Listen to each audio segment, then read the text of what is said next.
नमस्कार दोस्तों, मैं आचार्य रविंद्र अध्यात्म अवर्नेश पर आपका स्वागत करता हूं। दोस्तों, आज पितृपक्ष के संबंध में और पितृपक्ष में क्या करना है, नहीं करना है, कैसे करना है, वास्तु से आपके घर में कौन सी दिशा को व्यवस्थित करना है कि पितृपक्ष का आशीर्वाद आपको मिले। पितृपक्ष का आशीर्वाद होता क्या है? जो पूरे ये पितृपक्ष है, श्राद्ध पक्ष है, इस श्राद्ध पक्ष में हम जो भी कार्य करते हैं अपने पितृ के लिए, चूँकि उनका दरवाज़ा खुला रहता है, आपके करीब रहते हैं, आपके जो है सो एक्टिविटी को देखते हैं और वो खुश होते हैं। तो ऐसे स्थिति में हम क्या करते हैं कि श्राद्ध पक्ष में, पितृपक्ष में बहुत ऐसे एक्टिविटीज़ करके अपने जीवन को एनहांस कर सकते हैं, अच्छा कर सकते हैं, बढ़ा सकते हैं, अपने जीवन में सारे प्रॉब्लम को ख़त्म कर सकते हैं। पितृपक्ष में क्या क्या होता है? पितृपक्ष में किए गए दान, किए गए श्राद्ध, किए गए तर्पण, ये सब पितृ को लगते हैं। आप देखिए कि पितृपक्ष में आदमी जो पिंड दान करता है वह कौवे को खिलाता है। तो कहा जाता है कि कौवा जो है, गरुड़ पुराण में, कि कौवा आपके पितृ बन करके आपके करीब रहते हैं। अब देखें कि पितृपक्ष से अपने वास्तु का क्या संबंध है। पितृ का स्थान जो वास्तु में है वह आपका नैऋत्य कोण है, जिसको हम साउथ और वेस्ट के मिलन के कोण को कहते हैं। और ये कोण श्राद्ध पक्ष में इतना अच्छा होना चाहिए, साफ सुथरा होना चाहिए, कोई क्लेटर नहीं होना चाहिए, किसी प्रकार का कोई जो है कबाड़ नहीं रहना चाहिए, कोई गंदगी नहीं रहनी चाहिए। वहाँ पर पितृ का एक फोटो लगा करके नित्य आप उनको जो है धूप अगरबत्ती दिखा सकते हैं। अगर नहीं दिखा सकते हैं तो एक पिंड दान के रूप में कहीं भी उनके नाम से आप कर सकते हैं। पितृपक्ष में आप क्या कर सकते हैं? दान कर सकते हैं। दान बहुत इम्पॉर्टेंट है। तर्पण कर सकते हैं, ये बहुत इम्पॉर्टेंट है, क्योंकि इसका सीधा रिलेशन आपके पितृ से हो जाता है। पितृ क्या है? जो आपके वंशज थे, जिनके वंशज आप हैं, जो आपके पूर्वज चले गए अर्थात मृत्यु को प्राप्त हो गए, उनको मुक्ति, मोक्ष की प्राप्ति इसी पितृपक्ष में होता है। और जब वो जाने लगते हैं, मोक्ष प्राप्त करने लगते हैं, उनकी आत्मा को शांति मिलने लगती है, तो वो इतना आशीर्वाद दे जाते हैं कि अपने जो भी उनके वंशज हैं बहुत फल फूलते रहते हैं जीवन में उन्हें किसी प्रकार की समस्या नहीं आती है। अब हम देखें, इसको वास्तु से जोड़ करके देखते हैं। वास्तु में आप नैऋत्य कोण को व्यवस्थित करें। नैऋत्य कोण में क्या नहीं होना चाहिए? नैऋत्य कोण में किसी प्रकार का कोई गंदगी नहीं हो, कोई गंदगी का ढेर नहीं हो।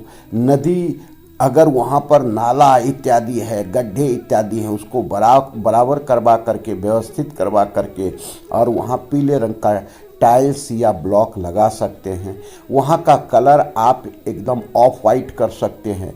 पितृ का एक फोटो वहाँ पर लगा सकते हैं। देखिए, पितृपक्ष में अगर किसी प्रकार का, श्राद्ध पक्ष में किसी प्रकार का कोई भी पूर्वज का आप फोटो लगाते हैं और बहुत श्रद्धा भाव से जैसे भगवान का पूजन करते हैं, तो उतना ही आशीर्वाद अपने को मिलता है।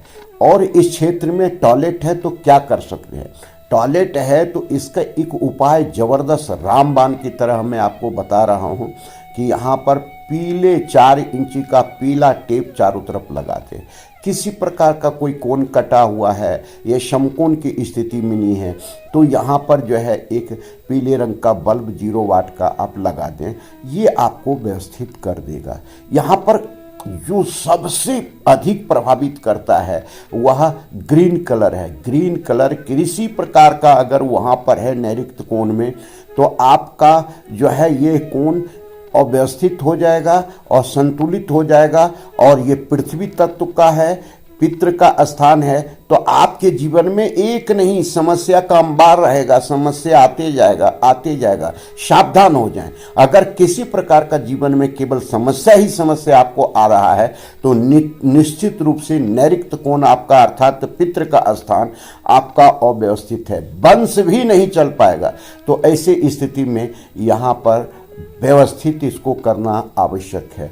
और क्या कर सकते हैं, यहाँ पर आप जो है सो जो कारपेट होता है पीले रंग का वो बिछवा दें, यहाँ का कॉटन जितना है वह पीले रंग का लगा दें। यहाँ पर जितने भी जो आप फोटोज़ लगा रहे हैं उसका जो बैकग्राउंड है वह पीले कलर का हो, तो ये बहुत अच्छा रिजल्ट आपको देगा। पितृ का फोटो यहाँ पर सर्वश्रेष्ठ होता है।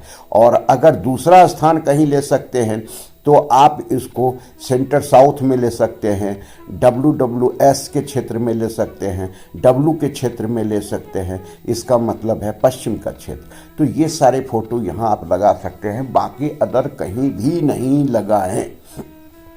आप पितृपक्ष में करना क्या है, तर्पण करना बहुत आवश्यक है। क्योंकि पितृ को प्रसन्न करने के लिए जैसे देवता को प्रसन्न करते हैं और आशीर्वाद में सारे चीज़ प्राप्त कर सकते हैं, तो उसी प्रकार पितृ का जो है सो तर्पण करें। नित्य श्राद्ध पक्ष में 15 दिन अगर पूरा आप तर्पण करते हैं तो पितृ प्रसन्न होते हैं।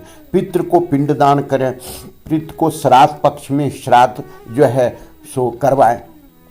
तो इस प्रकार का भोजन इत्यादि का जो है सो करवाएं, जिसको हम भंडारा कह सकते हैं। यहाँ पर अन्न दान बहुत जरूरी है। लाचार लोगों को, गरीब लोग वो लाचार होता है, अनाथ लोग लाचार होता है, अंधे लोग लाचार होता है, इन लोगों को नित्य आप जाकर के भोजन बांटें तो पितृ आपकी बहुत प्रसन्न होंगे और आपके जीवन में 80% की सारी समस्याएं समाप्त हो सकती है, वास्तु दोष समाप्त हो सकती है और आपका जीवन बहुत आनंदित रह सकता है। केवल करके देखें, 1 साल में आपकी पूरी जिंदगी बदल सकती है, ये हम आपको गारंटी से कह सकते हैं।